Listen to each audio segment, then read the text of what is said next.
આકાશી આફત બાદ હવે ખેડૂતોની વારે આવી છે સરકાર અને ટૂંક જ સમયમાં જાહેર કરશે દેશનું સૌથી મોટું રાહત પેકેજ। પરંતુ શું આ રાહત પેકેજ ખેડૂતોને રાહત આપી શકશે? શું સૌથી મોટું રાહત પેકેજ સૌથી મોટી રાહત આપી શકશે? શું છે ખેડૂતોની આશા અપેક્ષા?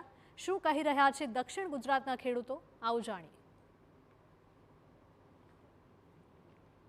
3 દિવસ અગાઉ સતત 10 દિવસ વરસેલા માવઠાને લઈને ખેડૂતોના હાલ બેહાલ થઈ ગયા હતા।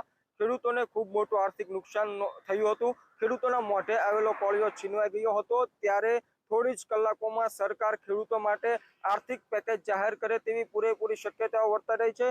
સીધા દ્રશ્યો જોઈ શકો છો। હાલ આપણે છે સુરત જિલ્લાના ઓલપાડ તાલુકાના વડોલી ગામ ખાતે માવઠાથી અસરગ્રસ્ત થયેલા ખેડૂતો હાલ આપણી સાથે છે। તેમની પાસેથી જાણવાનો પ્રયાસ કરશું કે જે રીતે માવઠું થયું, કેવું નુકસાન થયું, સરકાર પાસે કેટલી આશા અપેક્ષાઓ। જે શું નામ છે તમારું? સંજયભાઈ।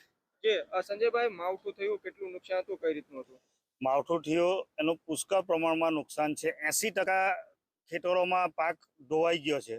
અંદર ખેતરમાં ને ખેતરમાં ડાંગર સળગી ગયું છે। હવે એ કોઈ કામ આવવાનું નથી। 80% નુકસાન છે। સરકાર આજરોજ આર્થિક પેકેજ જાહેર કરી શકે છે, કેટલી સરકાર પાસે આશા અપેક્ષાઓ? સરકાર આર્થિક પેકેજ જાહેર કરે છે તો અમારી એવી ઈચ્છા છે કે ગત વર્ષોમાં જે પેકેજ આપ્યું છે એનાથી કંઈક વધારે આપે। કારણ કે ગત વર્ષોમાં જે આપ્યું છે ત્યારે તો મોંઘવારી એટલી નથી, અત્યારે મોંઘવારી એટલી છે, મજૂરી પણ એટલી બધી વધી ગઈ છે।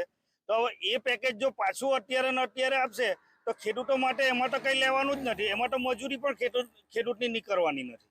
તો કંઈક થોડું ડબલ કે તેનાથી થોડું વધારે પેકેજ જાહેરાત કરે તો એવી અમારી સરકાર પાસે અપેક્ષા છે। જી બિલકુલ, અહીંયા એક ખેડૂત છે, તેઓ સાથે વાત કરીશું। તમે શાનો પાક લીધો હતો, તમારે કેટલું નુકસાન છે વીઘા દીઠ? મારું નામ કનુભાઈ મગનભાઈ।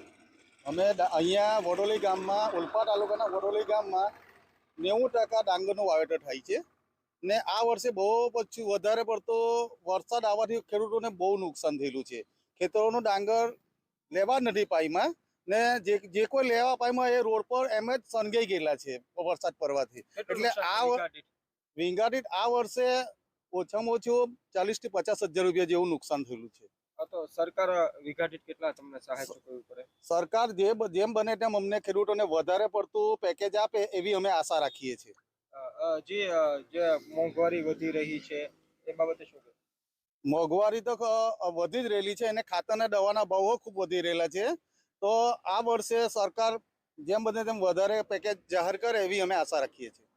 જે અહીંયા એક ખેડૂત છે, પાછોતરો વરસાદ એટલો વરસ્યો, બાદમાં માવઠું થયું, ખેડૂતોને પડ્યા પર પાટું, ખેડૂતોને ઘરે પ્રસંગ પણ હોય, આખું વર્ષ ફેલ ગયું તમારું?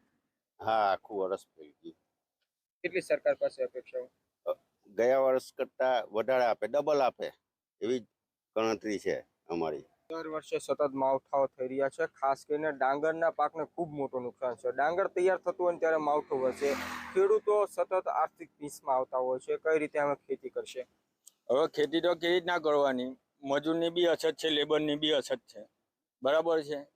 તો હવે ખેડૂતોને ડબલ મજૂરી થઈ ગઈ છે। હવે તો ખેડૂત ખેતી કેવી રીતના કરી શકે? બિલકુલ, આ હતા સુરત જિલ્લાના ઓલપાડ તાલુકાના વડોલી ગામના ખેડૂત। આ વિસ્તારમાં મોટા ભાગના ખેડૂતો ડાંગરની ખેતી કરે છે। ત્યારે જે રીતે સતત માવઠું વરસ્યું અને જે તૈયાર ડાંગરને ખૂબ મોટું નુકસાન પહોંચાડ્યું છે, 90%થી વધુનો ડાંગરનો પાક નષ્ટ થઈ ગયો છે। ત્યારે જે રીતે થોડી કલાકોમાં સરકાર ખેડૂતો માટે આર્થિક પેકેજ જાહેર કરી શકે છે, તેને લઈને ખેડૂતોએ આશા અપેક્ષાઓ વ્યક્ત કરી છે કે સરકાર વીઘા દીઠ 25 થી 30 હજારનું વળતર ખેડૂતોને ચૂકવે તો જ ખેડૂત ફરી એકવાર ઊભો થઈ શકશે અને ખેતી કરી શકશે। મેહુલ ભોકાળવા, TV9, ઓલપાડ।